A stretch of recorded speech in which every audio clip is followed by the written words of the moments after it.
Du har været overvægtig, men det er det så i hvert fald ikke nu. Men har det fyldt meget i dit liv? Ekstremt meget. Fordi altså, jeg var overspiser, og at være overspiser, det betyder, at man spiser 6 plader Marabou om aftenen, og alle andre sover.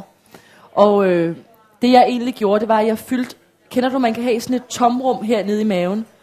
Og det kan man have, når man ikke kan finde sin plads i livet, eller når man ikke synes, at man er den person, man gerne vil være.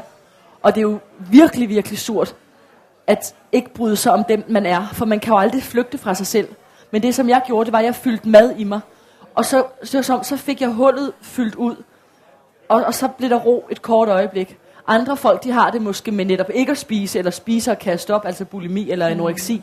Andre har måske andre destruktive vaner, som gør, at de søger at fylde tomrummet ud. Og det tror jeg faktisk er alles værste fjende, det er det der tomrum, som jeg tror, de fleste mennesker kender. Og hos nogen, der er tomrummet bare større og mere persisterende.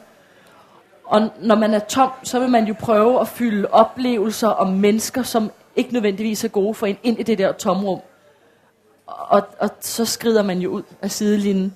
Det optimale, som jeg oplever, det er at kunne fylde sig selv fuldstændig ud. Og det er for mig en daglig øvelse. Og det er derfor, jeg har skrevet bogen, for så kan jeg læse det, når jeg selv har glemt det. Det er meget smart, ikke? Meget smart, jo.